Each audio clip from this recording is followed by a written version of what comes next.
All right, welcome everyone to today's webinar presented by Nokia titled Scaling Up with 5G, eMBB Use Cases. This is the first of a webinar of a series of webinars around 5G use cases. Another webinar is planned later focusing on use cases fitting Industry 4.0 requirements such as machine remote control, cloud robotics, e-health services, and assisted and autonomous vehicles. As a note, today's webinar and the slides will be available for download after the presentation today. Please be sure to enter any questions you have for our presenters during the presentation as well. With that, I will give it away to Carlijn Adema, who is the Head of Global Services Marketing Nokia. Thank you, Ben, and welcome everyone from my side. So I'm Carlijn. I head the global marketing for the business group Global Services in Nokia. And what we do there is we're deploying and start to operate the first 5G networks. So with that, we also do a lot of POCs and trials with new use cases. So hence, that's the background. And Joe, over to you if you want to give a quick introduction on who you are and what you're working on. Yes, thank you. Mobile Experts has been working for the past 2 years to try to ascertain the size of the 5G market and how this will grow. And in particular, we've been focused on the return on investment, both for the operators and for enterprises and other people in this space. And so we're going to be popping up today to share with you some of the things that we've learned about different ROI cases for each of these use cases. Cool. So let's get started, because the main question operators ask us, and that's why we're doing this webinar today, is how will we monetize 5G? And today we will address this question for the first wave of the 5G rollouts, the enhanced eMBB or enhanced mobile broadband cases. So I'll show you 4 of the use case clusters and what we have done there, and then Joe will give you the business case and the numbers behind it, so you have a real concrete examples. But before we go there, let's talk a little bit on why operators are deploying 5G, and that's what you're looking at here. So together with Analysis Mason, we did a study and asked 50 operators from around the world to provide their main drivers on going to 5G. And I'll highlight a couple of those for you today. And this study also gives operators a benchmark to see if they're on the right track to successfully deploying 5G. So we have named this our 5G Maturity Index, and it balances 2 things. One is the type of use cases operators are deploying, and 2 is the digital transformation that is required to deliver those use cases. So it's a balance. So 5G means high capex investment for many operators. So this research also suggests that operators have to look beyond their existing customer base to generate new revenue streams. So, for example, by supporting enterprises in their digital transformation efforts. So operators that have a more limited ambitions or mainly are focused on getting revenue by their existing subscriber base, for example, will be unlikely to achieve a significant return on investment. But luckily, what we also see, so 35% of operators looks at improved customer experience, but many of those operators also have a second pillar. And 31 of those will also support new revenue streams in enterprise and IoT. So this is really well known, right? That there is a balance of use cases, not in just subscribers, where you can have your first element of return on investment, but also other markets. And then another interesting fact here, if you look at the green, is 33% of operators see 5G as a critical enabler to support a wider digital transformation, right? So with virtualization, AI, automation, all the things you need to do in order to get all the use cases up and running. So a bit of the background on the drivers of 5G. But then let's have a look at 5G as a journey. So 5G is a 1.9 trillion opportunity in 2028, according to Nokia Bell Labs. And the first wave is often to launch these new services to existing markets, so enhanced mobile broadband subscriber experience. And adoption of broadband technology and the entry of new markets can already start today, and we're seeing that, right? So with LTE for emergency services is one example where we're already going into emergency services markets, so with secure MVNO or SMVNO, and we see of course many IoT use cases on LTE, LTE-M and NB-IoT. Right? Everyone knows about connected cars, connected coolers, and cows and crops, etc. Right? So it's all possible, but how will 5G take these cases to the next level? And what can we do that we can't do with regular LTE or LTE-based use cases? So if you look at this picture, we see that 5G adoption will be incremental. Early 5G standards are focusing on broadband today, so the first phases, right? So this phase is usually an increment with the use of additional spectrum and relying on a non-standalone architecture. So where the control plane is still managed on 4G. So critical machine communication, which is the building block for vertical applications, release 16, will come in March 2020. And then the next wave is massive machine communication, which is the release after that. So roughly 2 years. And you can say that the handsets follow within a year of the release coming out. So that's roughly the trend. So today we're going to look at the 4 use cases on the left. In total, Nokia Bell Labs identified a list of 110 use cases, which we now have clubbed together in these 8 clusters. And today in this webinar, we'll look at video surveillance and analytics, fixed wireless access, very popular case, immersive experience, and smart stadium. And then next week, we'll have another webinar where we look at the cases on the right-hand side. So let's move to the first one, video surveillance and analytics. Wireless video surveillance is a cost-effective way to improve safety and security in many different places. So think of industrial sites, campuses, public spaces. So let's have a look at the main drivers of this. So you know we have many CCTV cameras already in place, but wireless broadband makes it possible to mount cameras on drones and land-based vehicles. Think of police cars or truck drivers, or any moving vehicle, or in places that are difficult to reach with fixed cables. So these cameras can provide footage that improve situational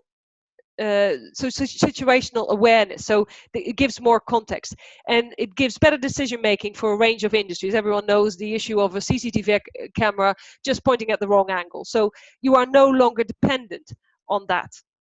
So for example, drone-mounted cameras can help first responders address fires or natural disasters more effectively. You can imagine with a forest fire, you want to send a drone rather than a human being. But it's not just for public safety. They can also enable terminal operators to inspect container ships, for example, before they reach the port, which increases productivity and efficiency massively. So we have a case of this in Finland where efficiency was improved as the terminal operator could already fly out its drone and see how many containers were on the ship. So 9,000 containers are lost every year at sea. So this process, by already taking that inventory, helps speed up the process of unloading, so the ship can be on its way faster, hence the productivity is better. But also video mounted drones can allow, we've seen wind farm operators use it to detect problems, if they cause turbine outages, so they can see what's happening close to the wind farm. So in search and rescue, that's obvious. The combination of camera, drones, and video analytics can enable to survey a remote area. I mentioned that without human intervention. But then, if you add video analytics to a drone, then you can get really interesting applications. So for example, in factory environments, video analytics can really enhance the quality and the security. And I'll give you an example what we've done in our factory in Oulu in a bit more detail on this, because then you can really see this example come to life. So why do you need 5G for this? Wireless video surveillance demands high uplink capacity, and LTE can provide sufficient performance to meet these demands in the short term, but longer term, you need that enhanced uplink capacity and throughput provided by 5G. So to deploy these high resolution cameras, you need that. For example, a 4K video, so a HD video, needs 25 megabits per second uplink, and 5G can theoretically reach 1 gigabyte per second uplink. So enterprises also need 5G if they want to combine 4K or HD cameras with these video analytics, right? So you can then even go into things like face or license plate recognition, which is a hot topic at the moment with a lot of public dialogue ongoing. But technically, this is possible with 5G. So let's have a look at the business case behind video surveillance and analytics. So Joe, over to you. Yes, thank you, Carlijn. There's a couple of ways to look at this, and we view the video surveillance and analytics market as really an enterprise opportunity.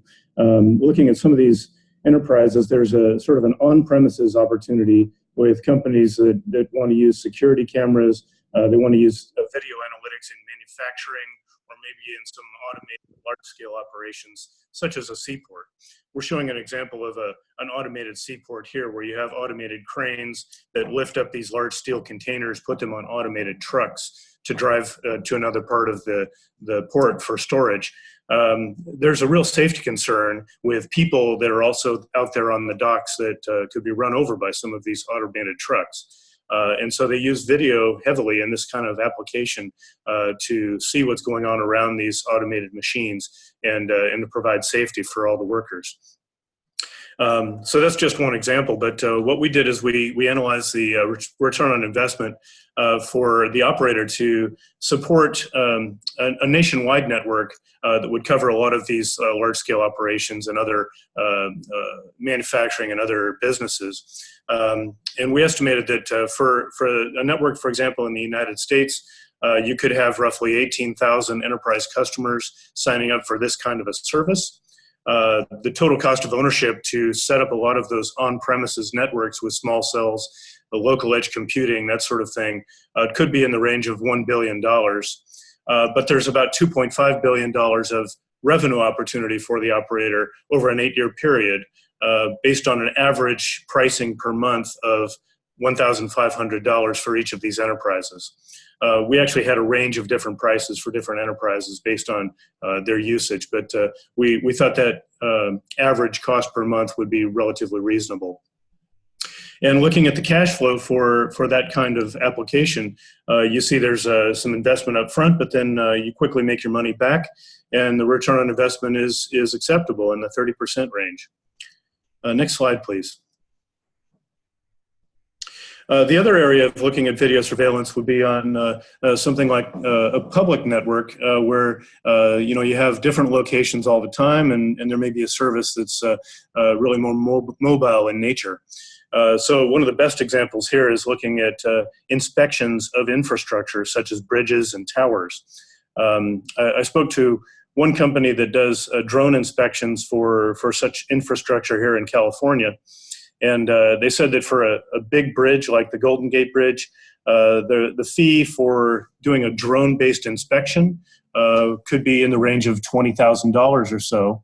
But that's a huge savings compared to the labor cost for people to actually climb all over that tower or all over the bridge, where you would be clearly in excess of $100,000.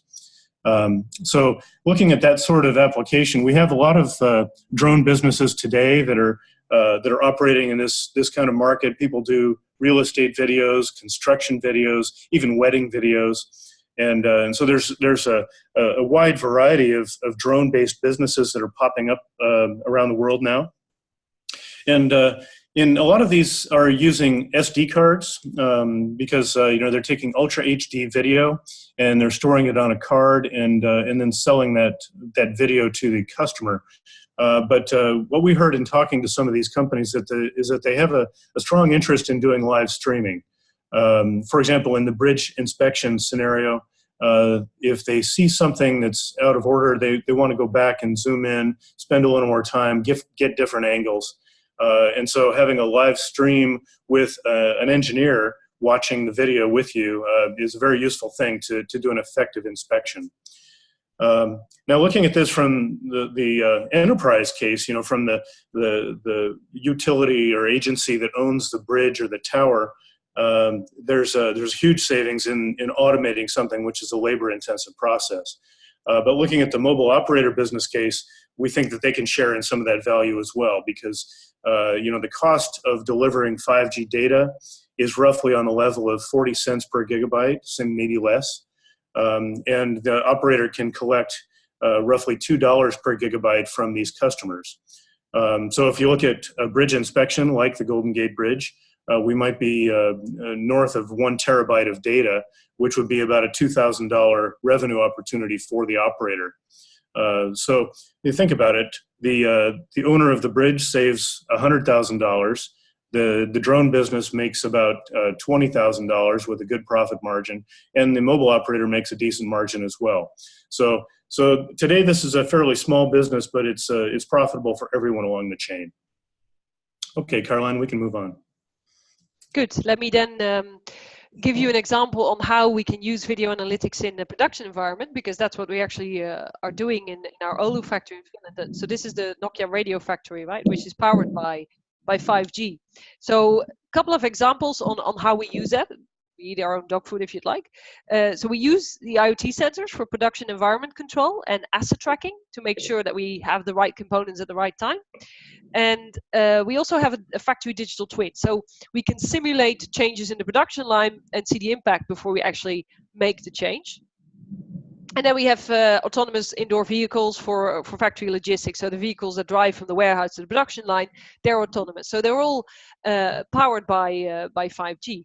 But then looking at the slides, the example I wanted to highlight here is, again, this video analytics, right? We are using for the production line. So a video feed of a process on an assembly line is monitored and analyzed with video analytics application from a Finnish startup. And then the video feed is carried over a 5G radio access network implemented by Nokia on the 28 gigahertz frequency band, and then over Telia's fiber network to the data center in Helsinki. So the video analytics application immediately alerts the assembly line operative of any inconsistencies in the process, so they can be corrected in real time to ensure the quality. So the data center functionality was also brought to the edge of the network, so closer to the location, with Nokia's multi-access edge computing platform, which is powered by Intel, to reduce the latency further. But this is just an example of how video analytics in a production environment powered by 5G can work.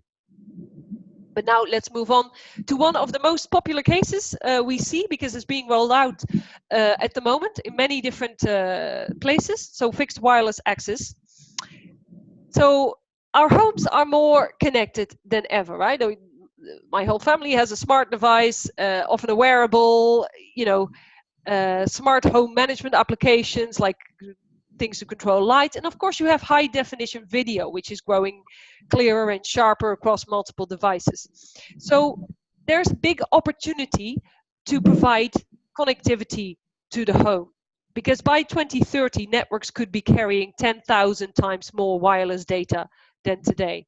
So let's have a look at fixed wireless access then. So with 5G, network operators can use fixed wireless access to provide broadband services to homes and small businesses where there is no telecom infrastructure in place. So, I mean, with that, no wired broadband, so on copper or fiber or a hybrid version of that. And it would be very costly to establish the existing infrastructure. So here 5G can provide the last mile. This means you don't have to dig up busy streets, but really a plug and play almost, where 5G provides the last mile to the home. So now let's have a look at the drivers. So last year, the GSMA published a report on fiber densification and the fixed wireless access potential.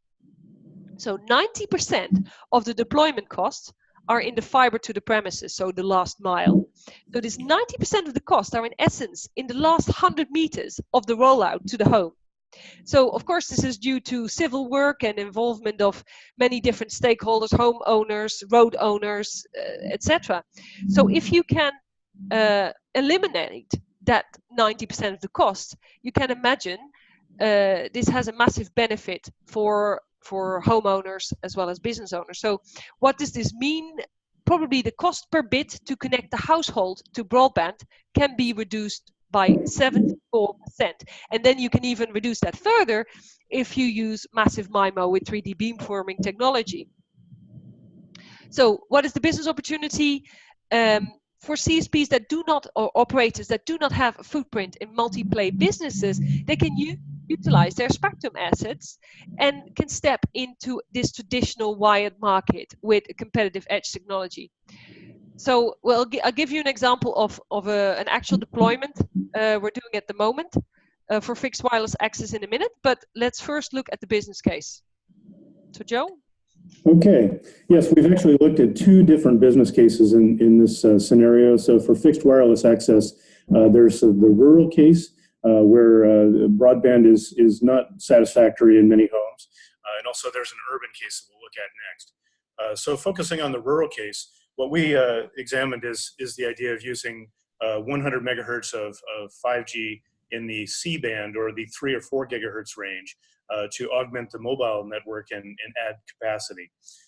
On the right-hand side, you see our estimates of the capacity for the LTE network, which is shown in gray, and then the 5G network in the black color on top. So between both the LTE and the 5G networks, we have enough capacity to satisfy both the mobile demand, which is already out there, and taking on some fixed broadband demand at the same time. In fact, one network can satisfy both of those needs.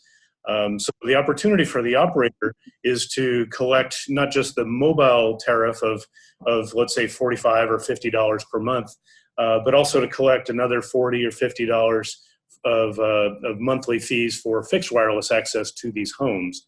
That's an opportunity that many American operators are examining now. We believe there's also an upside here that if the operator can do that and do some bundling between fixed and mobile services, then they may be able to actually boost their mobile churn numbers as well. So the net present value of doing something like a nationwide rural fixed wireless application could be in the billions of dollars, possibly about $5 billion for a US case. And there are several other countries, Australia or Eastern Europe or other locations where the ARPU numbers and the deployment numbers would make sense in a rural setting. Carlijn, let's go to the next slide and look at the urban case as well. Now, on the urban side, the question of satisfying fixed wireless access really is more about very high capacity with a high density of users in their homes. We can have just tremendous amounts of capacity. And so that's where millimeter wave 5G comes into play. Well, we've done similar analysis to illustrate that for high housing density in the range of 2,500 to 5,000 households per square kilometer, that a millimeter wave 5G network can have enough capacity to augment the mobile network as well as to handle a lot of the fixed wireless traffic as well. And so what we've done is we've worked with a couple of operators in analyzing this business case, and we believe that it's reasonable to expect about 40% of urban fixed broadband users to switch to a service like this. In many places where fixed wireless access is still using cable or DSL, we have end users that are extremely unsatisfied with the monopoly services they have today. Many people feel that they're stuck with their cable operator and they would love to change. So we modeled this with growth to about 40% adoption for a mobile-based fixed wireless access network. And when you get to that level, what we see is that there's about $2 in revenue for every dollar we invest in 5G millimeter wave network. So that's quite attractive. One thing to keep in mind is that this business case only works for those islands of density in cities where there are a lot of these users packed together that can really use the capacity in a millimeter wave network. So you have to get a lot of customers on this thing to make it a good ROI case. We do see that happening in a lot of the high density cities in developed areas of the world. Okay, let's move on to the next case, Carlijn. Good. Yeah, so fixed wireless access, Joe said it was on the front line of the service introductions in the US market, but also operators in other regions have announced the launch of the service. So one of them is Optus, which is the second largest telecommunication company in Australia. And they've announced the world's first live 5G fixed wireless network with Nokia based on the latest 3GPP release 15, right? We're talking about today. So in February 2019, Optus started their operation with 3 live 5G sites, and a month later they already had 50 sites. So they intend to extend their coverage to 1,200 sites by March 2020. So how they want to use this is they will include residential locations, but also other key customer hotspots surrounding airports, train stations, sports stadiums, etc. So Optus is using the 60 megahertz bandwidth in the 3.5 gigahertz band, and this means they can offer about 50 megabits a second guaranteed bit rate to their subscribers. So subscribers can register to the service in 5 states, 60 suburbs, and they can use the service with unlimited data for $70 Australian per month. But then what does this mean for Optus subscribers? So they can on average achieve twice the indoor coverage, 3 times the downlink capacity, so download a film 3 times faster, and 5 times the uplink capacity compared to the more traditional designs. So that's another example. Let's go to our third use case cluster of immersive experiences then, and investigate the cases behind that. So immersive experiences are experiences that completely surround you, right? You feel you're inside it and you're part of it. So basically VR and mixed reality. So imagine kids learning at school about the Egyptians and walking through the pyramids, or sailing on a Viking ship, or, you know, that's a whole different experience if you can offer that, right?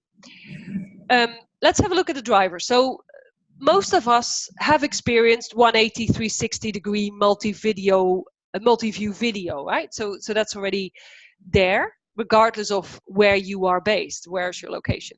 So with AR and VR, a more immersive experience can be provided, but these so far have been mostly relying on self-contained solutions. So up until now, our gaming hardware, for example, has defined, so the console has defined most of the experience.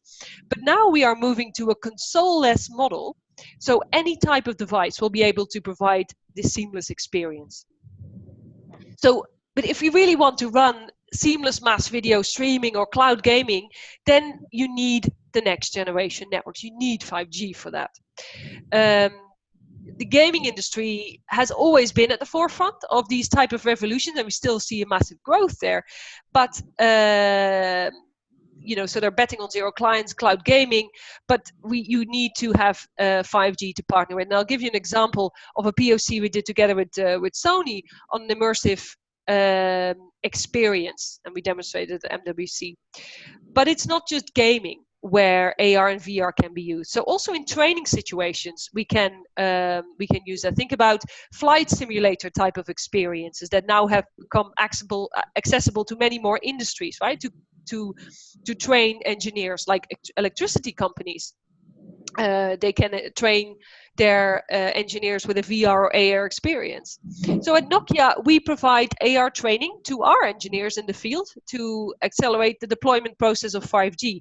Or even when our engineers are now servicing something in the field, they can use AR.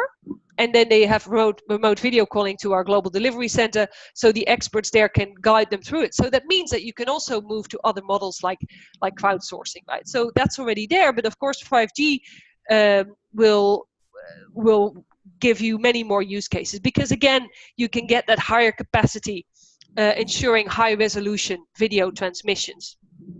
And especially for mixed reality, you need this lowest latency possible to compensate for content and endpoint processing times. And if you want to completely eliminate lags or buffering, and that's why you need 5G, then edge cloud deployment is required, which means the mini data centers with processing power closer to the end users. So ultimately, when we get network slicing with release 16, we will get a defined quality of service with a consistent experience nationwide. And imagine what this means. If you can offer avid gamers or certain companies a dedicated slice with a higher performance. So we've been using this immersive experience in many events, so the NASCAR races, the Formula One. I'll give you an example on that in a minute. But let's first go to the AR VR gaming business case. So we're focused on gaming here for the business case. So Joe? Yes, okay. So here again, we've looked at a couple of different scenarios for AR and VR. One is for games or experiences that are outside the home. We're showing an example of a young person here playing tennis in a virtual tennis game, but I think this is a growing opportunity where we may not be able to anticipate all of the use cases. There's the enterprise growth possibility that Carlijn mentioned, and also these gaming opportunities. I think for this sort of experience inside homes and venues, the improved latency and the video content caching that Carlijn mentioned can make these mobile networks preferred over fixed networks or Wi-Fi networks, given the low latency and the better content that's available. In that case, we're thinking that, especially in the home, that revenue could come through fixed wireless access subscriptions. So this is a little bit tied up with driving demand and driving people toward 5G as a fixed wireless as opposed to other fixed broadband solutions. And that would be the real revenue driver there. But also, we believe that mobile subscriptions have the potential for sort of a premium add-on tariff. If there's some possibility for adding a low latency slice to the network, then we could boost mobile ARPUs for people that are interested in this sort of experience, by another $10 per month to take care of their needs. Let's go ahead and look at the next slide as well. So let me give you an example of a POC we did with Sony Pictures Entertainment and Intel, and we demonstrated at Mobile World Congress this year. So Joe, you did this demonstration as well, right? That's right. I was able to check out this experience, and I'll tell you, Carlijn, I have been looking at these VR experiences for about 5 years now, and watching the progress. And I'll tell you, for the past 4 years. Most of the experiences were really not very satisfactory. There was a lot of lag time and really was not fun. But experiencing this Spider-Man visual was really it was responsive. It was something that I could interact with without feeling that lag time, and I felt like it's getting mature enough to start to be a success. Great. Yes. So let me give you a bit of the background then. So because we created a multiplayer experience where you could virtually climb buildings and feel what it was like to be Spider-Man in New York. So racing against other players in the city. It was more an experience than a game, but it was a POC done with Intel and Sony. And up to 4 players could be connected to the same VR experience. So other players at the Intel booth were connected to 5G at the Nokia booth. So we use Intel processors in our OpenEdge airframe server to control the player inputs and the positioning information within the game. So this is an example of how operators can work with consumer entertainment industries and companies in there to take gaming to the next level, as people can potentially compete in different locations. So in this case, we used a 28 gigahertz millimeter wave system configured with a single channel 100 megahertz carrier. So this is one key example. Another example I could mention, and it's all in the playbook which you will get after this webinar, is what we did for the 1000th Formula One Grand Prix in Shanghai, which was held back in April. So Nokia and Shanghai Mobile jointly set up tents at the Shanghai circuit to promote various 5G features.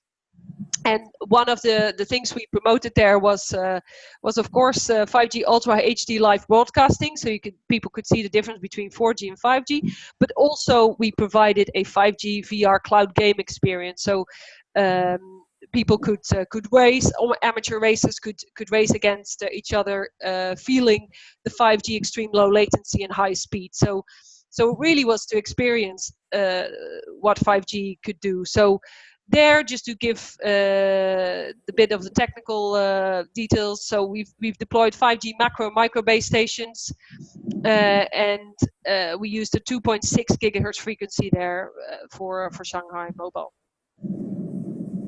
So last cluster of use cases, very there's a little bit of overlap with the previous one, but we still wanted to call it out, which is the smart stadium case. And venue locations have always been focus area for 4G optimization already. So in our services organization, one of the key things we do around the world is optimize stadium experiences already, right? So we've done that for the Olympics, the World Cup, even big gatherings like the Hajj. And this is really, so the commonality is dense environments, so lots of people all wanting to upload their experience, share their videos with on Facebook and everywhere. So this is to make sure that this can happen. And of course, stadium owners always want to try and improve the download and uplink quality. But with 5G, this brings that to a whole different level. So the need is definitely there. Because stadiums want to improve the interactions with fan and visitors from the moment they come in to the moment they leave, right? And there's many different things you can think of. So AR overlay with statistics, different camera angles, but even virtual experiences, right? You can imagine that we can start selling, or you can start selling if you're an operator together with a stadium, virtual experiences for a concert or a football match where you have the similar experience, but then from the sofa or your couch at home, depending on if you're US or UK based. So this remote functionality will play a huge role in improving the engagement. Also, if you want to show a backstage experience, for example. So these are a couple of the things that you could do, and then even to give other sources of income, right? So it's not just ticket sales, but also merchandise or catering. So ordering your hot dog and beer whilst you're watching a game via an app. So some of these applications can already be provided on 4G and Wi-Fi, but to get really that seamless experience for all attendees, you will rely on 5G. So I'll give you an example of that, but let's go to Joe for the smart stadium business case. Yes, Carlijn, with this one, I think we're really getting into the important things of life, hot dogs and beer. Actually, what we did is we looked at smart stadium and tried to think of what is the case that would make money for both the mobile operator and for the stadium operator, so that everyone wins through the value chain here. One use case that we examined in detail is to look at a stadium with 80,000 seats that has a lot of sporting events through the year. So, for example, a baseball stadium in the United States. After interviewing many different fans, what we settled on was the idea that the stadium could offer a video replay service, so that you could have access to watching replays of the sporting event from many different angles, and to have a lot of video content which is cached locally that for a premium fee you'd be able to access as a fan. And this, of course, would give you a premium bandwidth for uploading your own Facebook updates or anything else. In talking with many different fans in basketball and hockey and football and baseball, what we settled on was an average price of roughly $10 per event per user, which these people would generally be willing to pay. In addition to that, we think that there might be a roughly $1 event advertising revenue for the operator, and a small positive churn impact for the operator that offers a great experience in the stadium. So in addition to that, we also have the opportunity for vendors that are either advertising on the system or the stadium owner themselves. Roughly $4 per event in merchandise revenue, those hot dogs and beer, as well as a possible boost in attendance at the stadium. The better the experience, the more people want to go. But coming down to the business case for the mobile operator themselves, looks to us like the cost of outfitting a stadium would be in the range of about $8 million. Now that's on top of the cost for the existing distributed antenna system or DAS system that they're using today. So this would be the cost to add 5G on top of that, as well as edge computing with a lot of cached video content and so on. And $8 million represents the total cost of ownership over an 8-year period.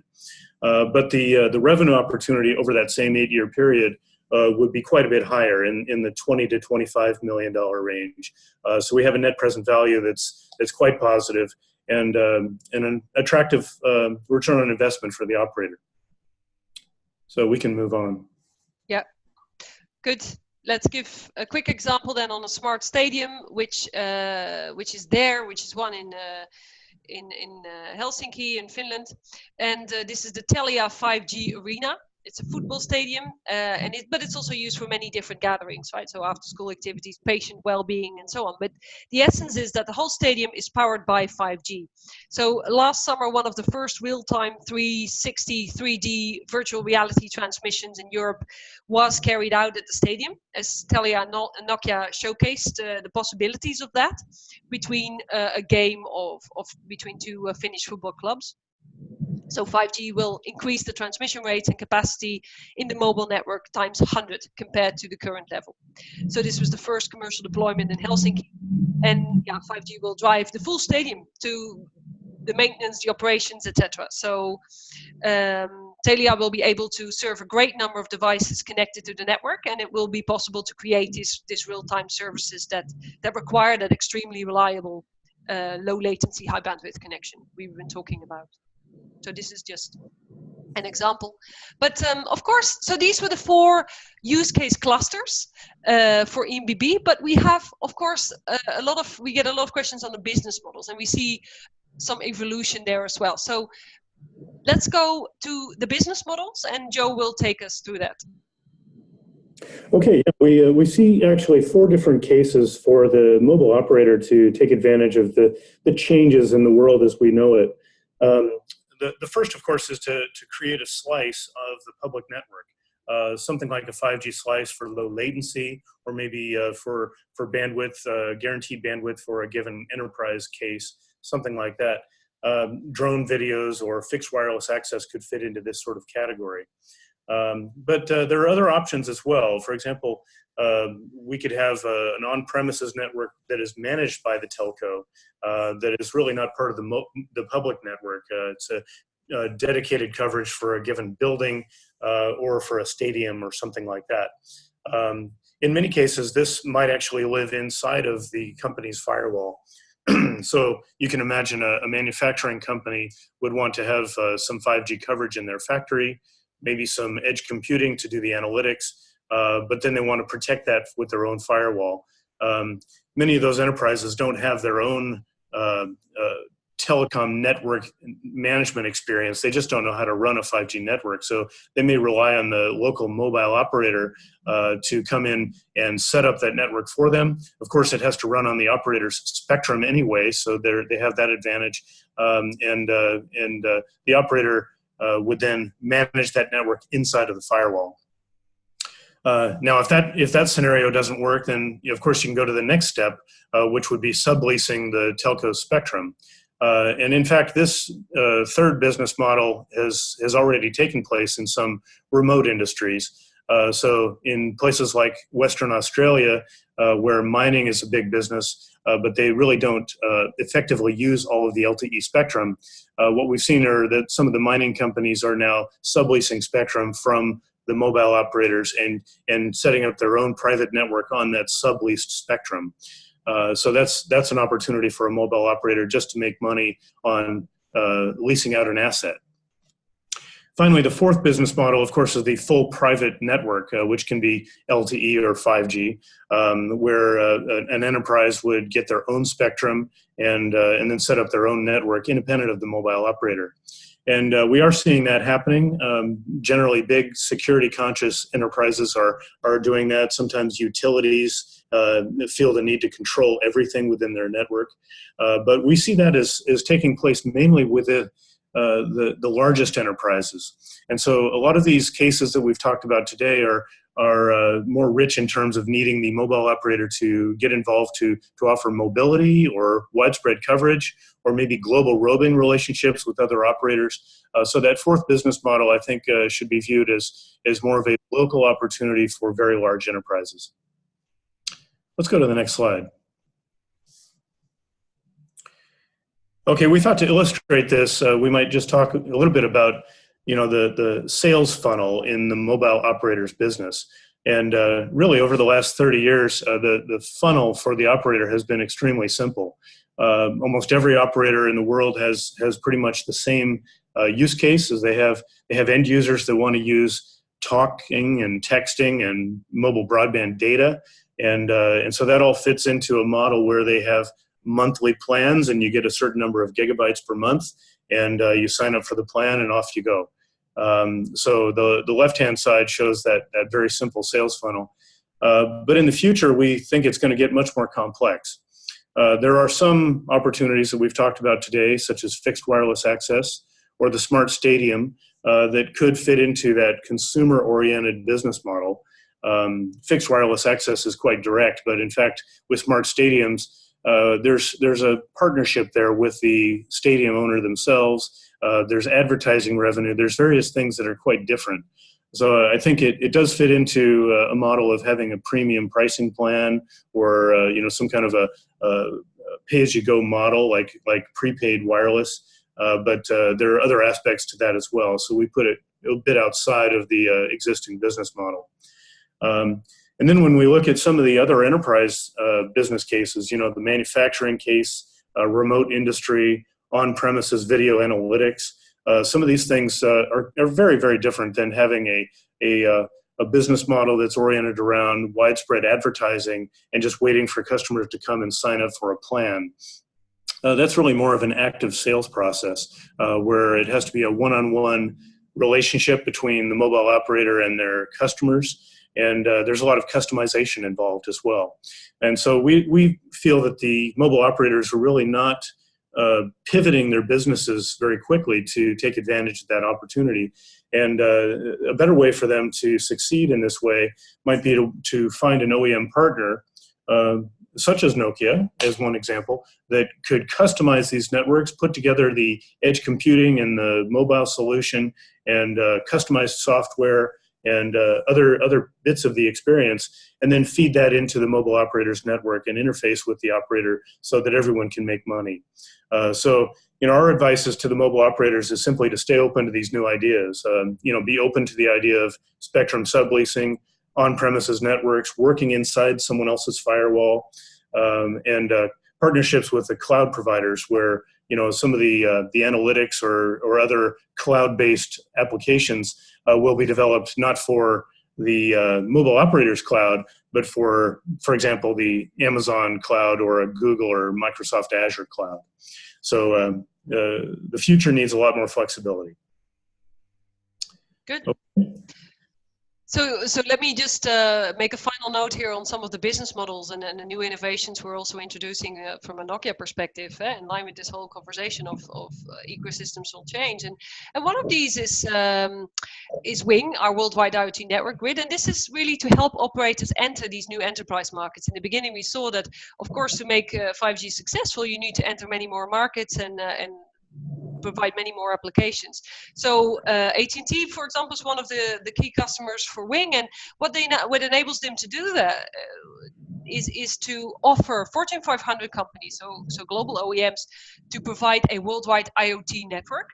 So they can go to a global car manufacturer, global logistics company, electronics company, to provide global connectivity, because Wing provides the core infrastructure as a service plus a managed service outside perhaps the areas operators are in. So you can still win those global customers, but use the infrastructure as a service, as a pay-as-you-go, or even on a revenue per connection model. So of course this is for 4G, but if you win, and we've seen that with some of our operator customers, they've been able to win big car manufacturers. But if you have that relationship, then of course you can look at 5G upsell, etc. So this is one of the examples. And another model we have shown, this is more a concept, it was at MWC, our digital operations fabric, where we can provide the slice as a service, working together with an operator who then can easily and quickly go to market with an as a service model to its enterprise customers again, right? To also to monetize 5G into these new markets. So that's the end of the business cases.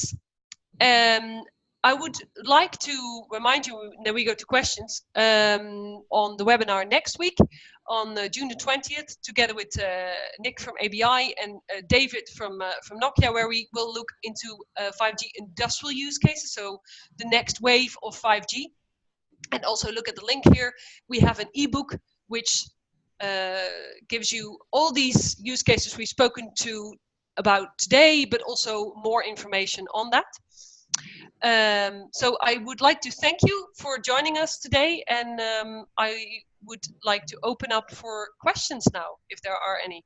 I know some of the questions might have been answered during the webinar, because we have some people on the call from Nokia that have been very much involved in some of these use cases. But Ben, any questions? Yes, hi, and thanks for the wonderful presentation. So the first question is, what are the 5G in-building business opportunities? I can take that. Yeah, sure. Yeah, that can complement it. Yeah, I think they come into two categories. We've been talking about enhanced mobile broadband today, and there are also low latency automation opportunities as well. But just speaking to mobile broadband, for in-building, there are cases, for example, in the video analytics where very high capacity is required for a lot of video traffic inside a manufacturing enterprise, or give one example. We talked with Daimler-Benz, and in manufacturing cars, they're doing two things. They're using video cameras as a way to keep track of the quality of the work. They're monitoring the placement of parts as they're assembling a car, and video for how that's happening. And at the same time, they have to load software into the car. And the funny story is that as they've been doing this, they've had some struggles with loading these very large files of software into a car during the manufacturing process. It can be 10 gigabytes or so of a software load. And so they actually have a person with a laptop that gets inside the car during the manufacturing process as it's riding down the line, and plugs this laptop into the car to load the software. Clearly, that's not an ideal case. So they're looking for a wireless solution to not only track all these cameras and robots that are moving around, but also to load the software into the car. Yeah, and of course, so Industry 4.0 is a big one, right? Which is basically the dark factories and manufacturing. The example I gave with Oulu, we are working with Bosch to develop some of these 5G indoor use cases in factories. So that's a big chunk of the use cases there.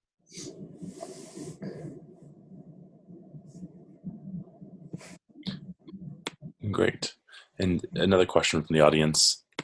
In the rural FWA use case, what kind of average coverage scenarios are you seeing?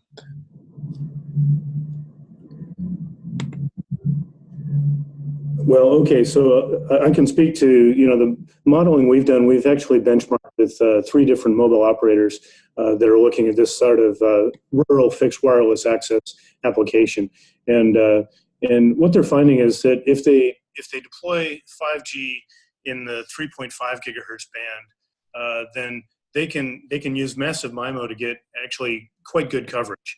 The conventional thinking is that 3.5 gigahertz, you get poor coverage compared with the LTE network at 1 gigahertz. But in fact, with the use of massive MIMO, they can have roughly equivalent coverage between the 1 gigahertz LTE network and the 5 gigahertz, the 5G 3 gigahertz network. So in doing that, they essentially can use the existing grid of towers that are out there in the rural countryside today, and get effective coverage for all the farmhouses that are out there. Great. And in sort of in general, if you guys can speak to this, but in what ways does this apply to smart city 5G, IoT development, etc.? Yeah, I can take this because we have many smart city use cases as well. One of the things that we've demonstrated at Mobile Congress as well for smart cities is 5G remote cranes. So you need the low latency in combination, so you can remotely control a crane, which means that of course it's better for productivity, health and safety, but you can also then connect that to video analytics, right? So showing if there's someone walking on the premises where you move the crane, you can combine that with weather data. So that's one of the cases used in a city where you require 5G to change the construction industry in your city. We have many more. If you are interested in smart city use cases, of course, we have a host of these things. So please shoot a message so we can provide more information on that. Because ultimately, our goal with smart cities is to connect all the applications in a city and control that from a central command center. And how and where you need 5G is, again, this high bandwidth, low latency cases like 5G remote cranes. I don't know, Joe, if you have any additions to that, but. Yeah, I think we're seeing that for smart cities to be truly effective in some of these services, they need the analytics to go along with it. So the 5G network may not be enough by itself, but we'll start to see edge computing come into play. I'll give one example: is that if you have a smart traffic light that's trying to control traffic in a better way, it's relatively easy to sense when cars are on the road, and they have these magnetic sensors on the road today that sense the cars. But you can do a much more effective job if you double up that sensor with a camera with some analytics to recognize when a car is coming and how fast it's moving, as well as watching for pedestrians and bicyclists and other people on the road. So we can make traffic signals much more efficient if we have edge analytics that can look at everything that's happening and turn the red and green lights on appropriately. Awesome. So I think we have time for maybe one more question. So I guess what I would ask. Let's see here.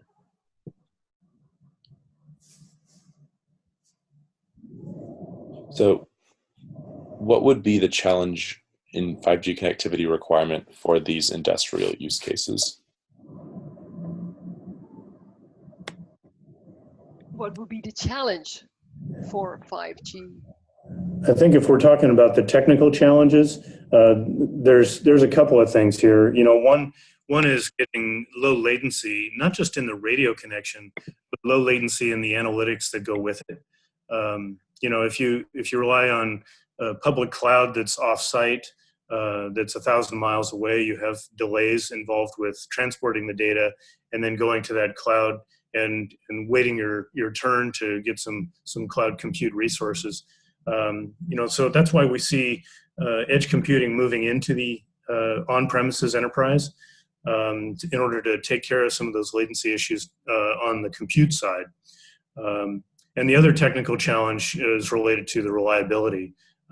Relying on wireless in a factory situation, some factory owners are concerned about reliability, and 5G offers the ability to overcome some of those concerns.